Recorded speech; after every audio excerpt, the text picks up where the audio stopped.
Hello dear students, DOE mid term practice paper का बेटा आज हम पार्ट सी सॉल्व करेंगे। Part A and part B already हम सॉल्व कर चुके हैं। इस पार्ट में हमारे पास 11 क्वेश्चंस हैं जिनकी डिफरेंट मार्किंग है। पैटर्न हम पहले ही समझ चुके हैं। पेपर करते हैं।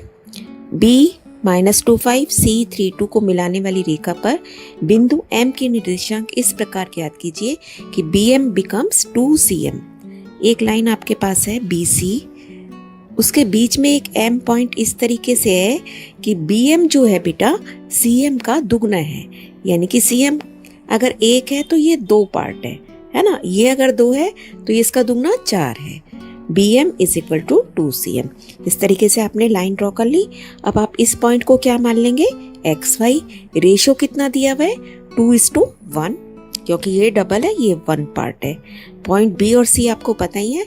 बिल्कुल इजीली हम इसमें रेशो फॉर्मूला अप्लाई कर देंगे। X क्या हो जाएगा, 2 × 3 प्लस 1 × -2। माइनस की टर्म को हमेशा ब्रैकेट में डाल देना है और नीचे क्या आ जाएगा, 2 + 1 = 3। सॉल्व करेंगे 6 - 2 divided by 3, so answer is 4/3। ऐसे ही अब y कोऑर्डिनेट के साथ लगाएंगे रिलेशन 2 × 3, 2 y के साथ लगाना है 2 × 2 प्लस 1 × 5, है ना। नीचे क्या आ जाएगा, अगेन 3, सो इट इज 4 + 5/3 9/3 = 3। तो पॉइंट बिकम्स 4/3, 3। नेक्स्ट है x = a sin theta, y = b cos theta. तो प्रूफ हमें इसका वैल्यू निकालना है। आप देख रहे हैं बेटा x/a का होल स्क्वायर किया गया है यहाँ पे, तो हम यहाँ से भी x/a निकाल सकते हैं ना। a को x के बटे में ले जाएंगे, x/a क्या रह गया, खाली sin थीटा। ऐसी y/b क्या रह गया, cos थीटा। अब स्क्वायर भी कर लेते हैं इसका यहीं पे, तो ये हो गया sin स्क्वायर थीटा। ऐसे इसका स्क्वायर किया तो ये cos स्क्वायर थीटा। अब क्या करना है, सिंपली इसको और इसको प्लस करना है। ये हम निकाल चुके हैं sin स्क्वायर और ये निकाल चुके हैं cos स्क्वायर थीटा। दोनों को प्लस कर देंगे and which is equal to, आपको पता है आइडेंटिटी बन गई 1। नेक्स्ट क्वेश्चन चॉइस में है secant raised to the power 4 - secant square. तो पहले लेफ्ट हैंड साइड सॉल्व करेंगे। आप देख रहे हैं secant square can be taken out common, है ना। तो secant स्क्वायर को कॉमन निकाल देते हैं। यहाँ से 4 पावर है ना, तो 2 बच गई और यहाँ से -1 ही बचा, क्योंकि एज इट इज पूरा का पूरा हम बाहर निकाल चुके हैं। अब secant स्क्वायर थीटा और ये क्या बन जाता है, अगेन आइडेंटिटी का यूज करके ये tan स्क्वायर थीटा हो गया। अब हम इसे यहीं छोड़ देते हैं। अब राइट हैंड साइड कंसीडर करते हैं। राइट हैंड साइड में भी आप देख रहे हो 10 की पावर 4 है, 10 की स्क्वायर है, तो tan स्क्वायर कॉमन आ गया। अंदर बचा tan square theta plus 1 which is again equal to, यहाँ पे फिर से आइडेंटिटी, यही सेम आइडेंटिटी यूज कर रहे हैं लेकिन डिफरेंट तरीके से। तो ये बन गया secant स्क्वायर थीटा। अब देखो लेफ्ट हैंड साइड भी यही है, राइट हैंड साइड भी यही है, so question is proved. Identity हमने ये यूज की है यहाँ पे। नेक्स्ट है चॉइस में k + 1 = secant square 1 + sin a × 1 - sin a। तो k का वैल्यू बताइए। तो बेटा आप पहले एक बार यहाँ देखिए, 1 + sin a 1 - sin a, तो हम इसे क्या a² - b² का फॉर्मूला लगा सकते हैं। 1 - sin स्क्वायर हो जाएगा, है ना। अब क्या हुआ, 1 - sin स्क्वायर क्या होता है, cos स्क्वायर a। आइडेंटिटी कौन सी है, sin square a + cos square a = 1। तो 1 - sin स्क्वायर क्या बन जाएगा, cos स्क्वायर a। अब आपको नेक्स्ट स्टेप में क्या दिख रहा है यहाँ पे कि secant और cos तो आपस में एक दूसरे के रेसिप्रोकल होते हैं। तो इसका मतलब जब दोनों मल्टीप्लिकेशन में आ गए तो कट जाएंगे। क्या रह गया, खाली 1। तो k + 1 आ गया आपका = 1। तो ये वाला 1 इधर जाके माइनस हो जाएगा। k की वैल्यू क्या आ गई, 0। नेक्स्ट देखिए, वृत्त का एक चाप उसके केंद्र पर 60 डिग्री का एंगल बनाता है। An arc makes angle of 60 degree. बना लेते हैं इससे, 60 डिग्री एंगल लिख दिया। साथ में डायामीटर दिया गया 42 centimetre, that means radius is divided by 21 centimetre. आपको क्या निकालना है, चाप की लंबाई, लेंथ ऑफ आर्क निकालनी है बेटा, तो फॉर्मूला आपको पता ही है, theta upon 360 into 2πr। 2 into 22/7, R की वैल्यू रख दी, कटिंग करके आंसर आ गया 22 सेंटीमीटर। नेक्स्ट क्वेश्चन, बहुपद ax² plus bx minus c के दोनों शून्यांकों में 2 जोड़ा जाता है। तो पहले तो हम इसके शून्यांक मान लेते हैं, जीरोस इसकी मान लिए कि हमारे पास अल्फा और बीटा 2 जीरोस है इसकी बेटा।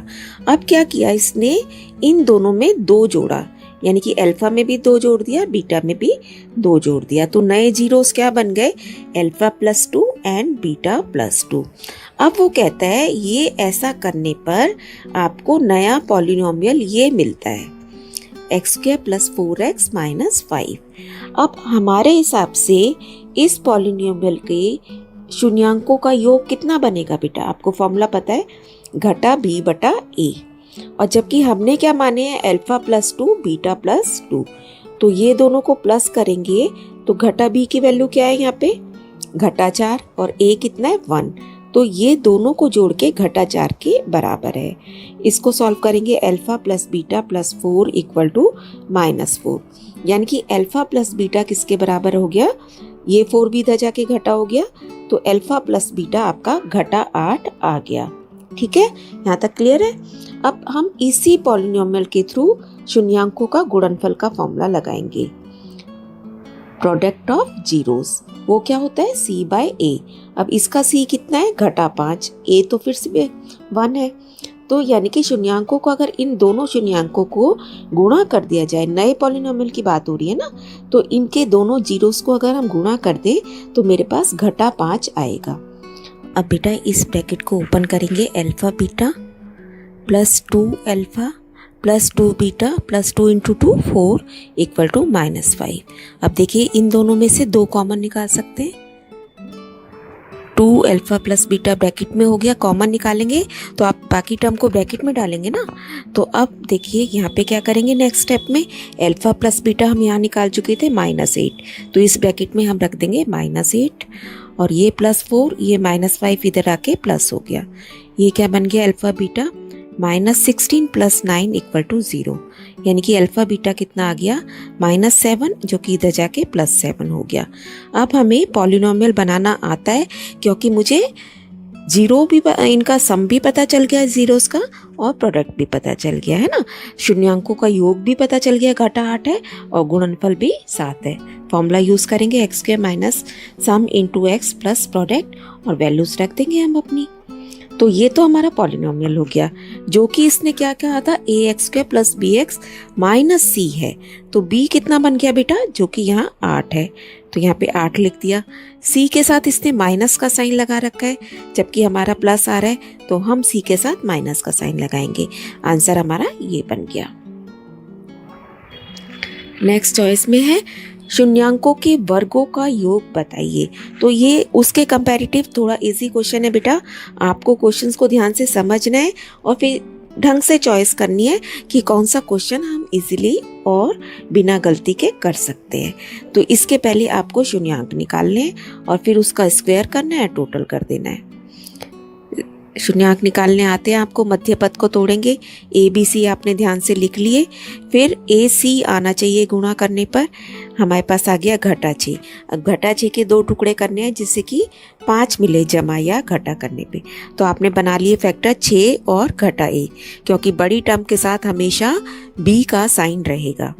अब मध्य पद को हटा देना है, मिड टर्म को, first term as it is, बीच वाली टर्म 5x की जगह हम क्या लिखेंगे, 6x माइनस 1x। बहुत बार हम समझ चुके हैं, 2 की पेयरिंग करनी है, कॉमन निकाल लेना है, ये ब्रैकेट और ये ब्रैकेट सेम होना चाहिए। 9 शून्यांक निकालने का मतलब है कि इन दोनों को अलग अलग 0 के इक्वल रख देंगे, तो x की वैल्यू आ गई -2 एंड 1/3। अब वो क्या कहता है, इनका वर्ग कीजिए, ये शून्यांक आ गए ना, जीरोस आ गए, इनका वर्ग करो, तो घटा 2 का वर्ग क्या हो जाएगा 4, और 1/3 का वर्ग 1/9। उसके बाद कहता है इनको टोटल कीजिए, तो 4 जमा 1/9, एलसीएम लेके करना पड़ेगा ध्यान से, है ना।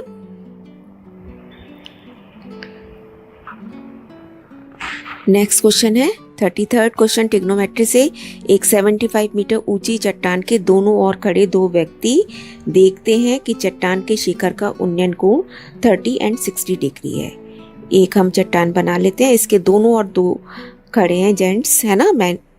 तो आप क्या देख रहे हैं कि नीचे से ऊपर देख रहे हैं, उन्नयन कोण बन रहा है, एंगल ऑफ एलिवेशन एक तरफ 30 डिग्री का, एक तरफ 60 डिग्री का। अगर आप दूर हैं किसी चीज़ से तो वो छोटा एंगल होगा, अगर आप पास हैं इसके तो वो कंपैरेटिवली बड़ा एंगल होगा। तो जो छोटा है हमारा वो इधर होगा 30 डिग्री। ठीक है, आपने फिगर ड्रॉ कर ली। अब हमें क्या बताना है, दोनों के बीच की दूरी यानी कि BD बताना है। AC हमें 75 दिया गया है, BD बताना है। दो राइट एंगल ट्रायंगल दिख रहे हैं, एक इधर एक इधर, दोनों में परपेंडिकुलर आपको पता है, दोनों का बेस निकाल लेंगे और ऐड कर देंगे, है ना। ऐसे तो मेंटली सॉल्व कर लेंगे ना क्वेश्चन। अब 1 बाय 1 एक एक ट्रायंगल को कंसीडर करेंगे। P/B का रिलेशन लग रहा है, दैट इज tan थीटा। तो tan थीटा यहाँ पे कितना है 60 डिग्री। AC आपको 75 दिया गया है, इसकी वैल्यू रख दी 75, √3 नीचे आ गया बेटा। रैशनलाइज करेंगे, √3 से ही गुणा और भाग करेंगे तो नीचे 3 बन जाएगा, ऊपर 75 √3, जो कि कट के क्या रह गया 25 √3। तो BC तो हमारा निकल गया 25 √3। अब इस ट्रायंगल में लगा लेंगे ACD में, सेम tan 30 बन जाएगा आपकी बार 1 बाय √3। √3 ऊपर चला गया। अब दोनों को प्लस कर देना, लाइक टर्म्स हैं तो 25 √3 plus 75 √3, answer becomes 100 √3 metre. Choice में देखते हैं 1.5 मीटर लंबा प्रेक्षक एक मीनार से 20.5 दूर खड़े होकर मीनार को देख रहा है। तो जब बेटा किसी की हाइट भी दे रखी है तो हम फिगर भी उसी के अकॉर्डिंगली बनाएंगे, है ना। यहाँ 1.5 मीटर हाइट का कोई लड़का खड़ा है बेटा, तो ये 1.5 हमने शो कर दिया। मीनार से कितना दूर है 20.5, यहाँ पे 20.5 लिख दिया। एंगल कितना है, उन्नयन कोण एंगल ऑफ एलिवेशन 45 डिग्री, ये बना लिया। मीनार की ऊंचाई बताइए। अब मीनार भी तो जमीन से ही होगी ना, इसका मतलब मुझे AC बताना है, जबकि वो दो पार्टीशन में हो रहा है AB प्लस BC। यहाँ से वो एंगल बना रहा है, नीचे यहाँ से नहीं बना रहा है एंगल, आँख से बना रहा है, देख रहा है ना। तो हमारा फिगर तो यहाँ से हो गया, लेकिन जब मीनार टॉवर की ऊंचाई हम देखेंगे तो उसमें 1.5 भी ऐड करेंगे। It is AB plus BC, AB plus 1.5, AB अब हम इस ट्रायंगल से निकाल लेंगे। और आपको पता है जब भी 45 डिग्री का एंगल होता है तो P और B दोनों इक्वल होते हैं। हम करके भी देख लेंगे इसे। x/BE tan 45 जो कि 1 होता है, तो इसकी वैल्यू भी क्या आ गई 20.5। अब AC निकालने के लिए 20.5 प्लस 1.5 इक्वल टू 22 मीटर। कितना आसान है ना। नेक्स्ट है sin थीटा इज √3/5, तो इसकी वैल्यू बताइए। तो पहले हम देख लेते हैं, ये P/H है ना बेटा, यानी कि P आपका √3 अगर है तो H हमारा 5 है। तो अब पाइथागोरस से हम BC निकाल सकते हैं कि नहीं। पाइथागोरस लगा लेते हैं, हाइपोटेनस स्क्वायर माइनस P², तो ये आपका सॉल्व करके आ जाएगा √22। अब tan थीटा क्या बन गया P/B, तो √3/√22। और सेकेंड थीटा क्या होता है कॉस का उल्टा, यानी कि वो B/H होता है, तो ये बन गया H/B, तो ये 5/√22। अब दोनों को माइनस कर देना है सिंपली, बस ये आंसर आ गया हमारा। नेक्स्ट √2 एक अपरिमेय इरेशनल नंबर है, ये आप सबको बहुत अच्छे से आता है, आप अपने आप करेंगे। 36 क्वेश्चन बेटा हमारा, इसमें डेटा दिए गए हैं और मीन निकालना है, तो बहुत ही आसान है आपके लिए ये भी।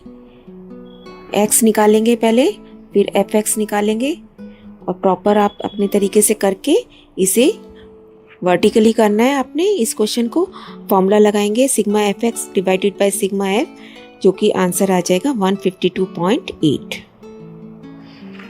नेक्स्ट क्वेश्चन x और y के लिए हमें सॉल्व करना है। 6x minus 7y equal to 1, 3x minus 4y equal to 5। 1 और 2 इक्वेशन डाल दिया। आप देख रहे हैं इजीली कि यहाँ पे अगर 2 से मल्टीप्लाई कर दें इस सेकंड इक्वेशन को तो इन दोनों टर्म्स का कोफिशिएंट सेम हो जाएगा, है ना। तो इसको 2 से मल्टीप्लाई करके पूरी लाइन को आपने 2 से करना है बेटा मल्टीप्लाई। तो ये क्या बन गया, 8y बराबर 10। इसको दे दिया नंबर 3। अब सेकंड को तो हम कैंसिल कर देंगे, 1 को इसके साथ दोबारा लिख लेंगे। अब देखिए क्या करें कि ये दोनों टर्म्स हमें कैंसिल करनी है ना, तो दोनों प्लस प्लस तो कैंसिल नहीं हो सकती, तो इसलिए इसको घटाएंगे और खाली इसको घटाने का मतलब है पूरी लाइन के हम साइन चेंज कर देंगे।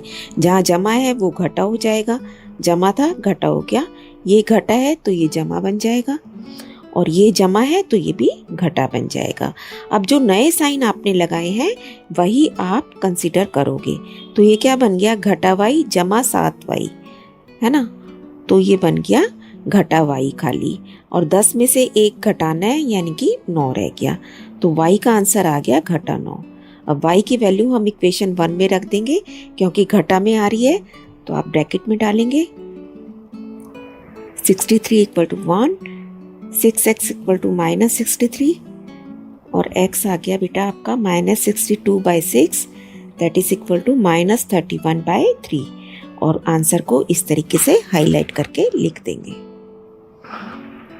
नेक्स्ट है ABC का माध्यक AD है, यानी कि मीडियन दिया गया है एक ट्रायंगल में आपको, और इसके ऊपर कोई पॉइंट O है।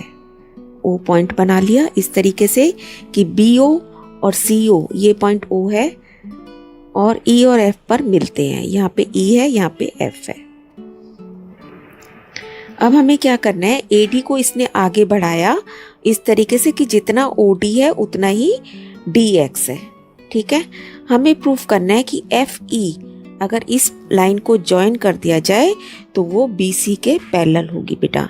थोड़ा सा टफ है क्वेश्चन, इसे ध्यान से समझने की कोशिश करते हैं। BD इक्वल टू CD दिया हुआ है क्योंकि ये मीडियन थी तो इसलिए दोनों पार्ट्स इक्वल हो गए, और ऐसे क्या दिया हुआ है कि OD बराबर DX, है ना। तो ये जो एक आपको क्वाड्रिलेटरल बनता दिख रहा है BOCX, इसके हमें इसका मतलब जो डायगोनल्स हैं आपस में एक दूसरे को समद्विभाजित कर रहे हैं, आपस में काट रहे हैं, एक दूसरे को बाइसेक्ट कर रहे हैं। इसका मतलब ये एक पैरेललोग्राम है ना, समांतर चतुर्भुज है जिसके विकर्ण आपस में एक दूसरे को बराबर हिस्सों में बांट दे तो वो पैरेललोग्राम होता है बेटा।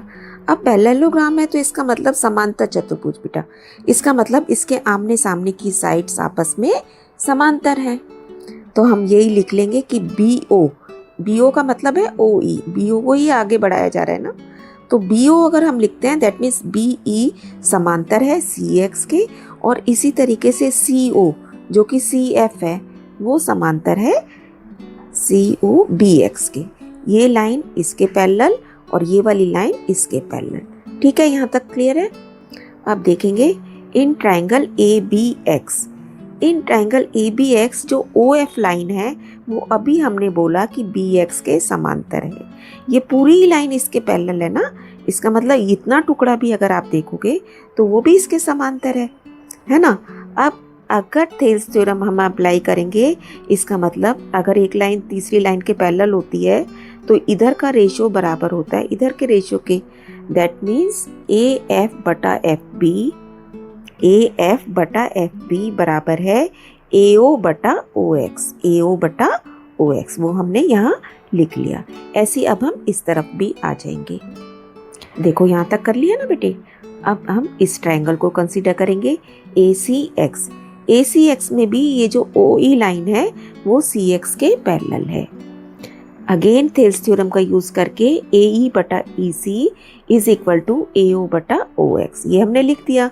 इसका मतलब AOOX इधर से भी इस प्रोपोर्शन के बराबर है और इसके भी बराबर है ना। 1 और 2 से हमारा ये रिलेशन निकला ना कि AOOX AEEC के भी बराबर है और AFFB के भी बराबर है। इसका मतलब इधर का रेशियो बराबर है इधर के रेशियो के। अब हम बीच में से इसको हटा देंगे, AE by EC is equal to AF by FB, है ना। ये रिजल्ट हमारा फाइनली आ गया। अब क्या होगा बेटा, आपके पास एक ऐसा रिजल्ट है कि साइड्स का रेशियो इक्वल प्रोपोर्शन में है। अब हम थेस थ्योरम का कन्वर्स यूज करेंगे, विलोम। उसमें क्या होता है कि अगर साइड्स प्रोपोर्शनेट होती हैं तो ये जो इनको ज्वाइन करने वाली लाइन होती है वो तीसरी लाइन के पैरेलल होती है। इसका मतलब AFE इज पैरेलल टू BC, थेस प्रमेय का विलोम, कन्वर्स ऑफ थेस थ्योरम। और यही तो हमें प्रूव करना था। So the question is proved. अगर FE लाइन है, रेशो इक्वल हो गया ना। थेस थ्योरम में क्या होता है, पैरेलल दिए होते हैं तब रेशो हम कहते हैं बराबर है। अब की बार हमने क्या किया, हमने रेशो को इक्वल प्रूव कर दिया और तब हम इसका उल्टा कह रहे हैं कि अब FE पैरेलल है BC के। आप अपने आप इसे समझिए, अच्छा लगेगा, मजा आएगा समझने में। ये जो 39th क्वेश्चन है बेटा, ये हमारे सिलेबस से डिलीटेड हो गया है, ये वाला पार्ट। इसके चॉइस वाला क्वेश्चन हम करते हैं। 5.6 सेंटीमीटर त्रिज्या वाला एक वृत्त के त्रिज्य खंड का परिमाप दिया हुआ है। अब देखिए, वृत्त का त्रिज्य खंड ये बनता है ना, अगर इसका परिमाप पेरीमीटर दिया है तो वो क्या होता है, लेंथ ऑफ द आर्क होता है प्लस R। ऐसा क्वेश्चन हम इसी पेपर में पहले भी कर चुके हैं, जहाँ हमें ये निकालना था। अब की बार दिया हुआ है तो हम इसका फॉर्मूला लिख लेते हैं। ये क्या है, R प्लस थीटा अपॉन 360 और चाप की लंबाई का फॉर्मूला होता है 2πr, है ना। ये निकालना क्या है, एरिया ऑफ दिस सेक्टर। इसका मतलब हम लिख लेते हैं, हमें निकालना क्या है, थीटा बाय 360 और πr² आपको निकालना है। अब देखो R कितना है बेटा, 5.6, पेरीमीटर कितना दिया है 27.2, इसके नीचे ये लिख दिया। अब ये R प्लस R 2R हो गया और थीटा अपॉन 360 2πr। अब देखो 2R की वैल्यू रखी 5.6 और इधर ये 11.2 हो गया। अभी हम आगे देखते हैं कैसे करेंगे इसे। अगर मैं इधर से थीटा अपॉन 360 πr, यहाँ पे भी आ रहा है, थीटा अपॉन 360 πr यहाँ पे भी आ रहा है, सिर्फ यहाँ पे क्या नहीं आ रहा है, इसमें और इसमें 2 नहीं आ रहा। तो अगर मैं सारे में से इसकी वैल्यू निकाल लूँ थीटा अपॉन 360 πr की, है ना, फिर इस 2 को हटाना रह जाएगा मेरे पास खाली। सबसे पहले आपने 11.2 को इधर जाके माइनस कर देना है। ये देखो यहाँ तक हम कर चुके बेटा। अब आप 27.2 में से 11.2 को माइनस कर दोगे तो यहाँ पे क्या रह जाएगा, 2 को हमने इसलिए ब्रैकेट में डाला है कि इसका यूज़ मैं एरिया के फॉर्मूले में एज इट इज़ कर लूँगी। देखिए अभी आप समझ जाएंगे। इसको माइनस किया 16 और ये 2 को बटे में ले गए, 2 आ गया। इसका मतलब थीटा अपॉन 360 πr की वैल्यू आपके पास 8 है। अब हम वापस एरिया में आ जाते हैं। इसको मैंने क्या लिखा, πr² है ना बेटा, πr इंटू r। ये सारा मिला के अभी आप निकाल चुके हो, यहाँ से क्या है ये 8, तो ये क्या बन गया खाली, इसका मतलब 8r। r कितना है 5.6, मल्टीप्लाई करेंगे 44.8 सेंटीमीटर स्क्वायर। ठीक है, तो देखिए हमने इसको वहाँ पहले ही सॉल्व नहीं किया बेटा। जो टर्म आपको दिख रही है कि ये तो मुझे एरिया में भी करनी पड़ेगी, है ना, तो हमने पहले इसे सॉल्व नहीं किया, इसको वहीं से एलिमिनेट करके वहाँ डायरेक्ट वैल्यू पुट कर दी। अदरवाइज क्या होता, पहले हम यहाँ वैल्यू रखते और फिर वापस यहाँ पे रखनी पड़ती, 2 बार हमें सॉल्व करना पड़ता। तो बहुत क्विकली आपने ये सोचना है कि किस तरीके से हमें कहाँ अपने क्वेश्चन को इजी वे में प्रेजेंट करना है ना, और जिससे गलती भी हमारी कम हो। तो दैट्स ऑल बेटा, पेपर हमारा आज यहाँ कंप्लीट हो गया है। सारा पेपर अच्छे से रिवाइज कीजिए, बहुत ही अच्छे तरीके से मेंटेन किया गया पेपर। आपको पता ही है कई सारे इजी क्वेश्चन भी थे और ट्रिकी क्वेश्चन भी थे। Keep on learning, stay blessed.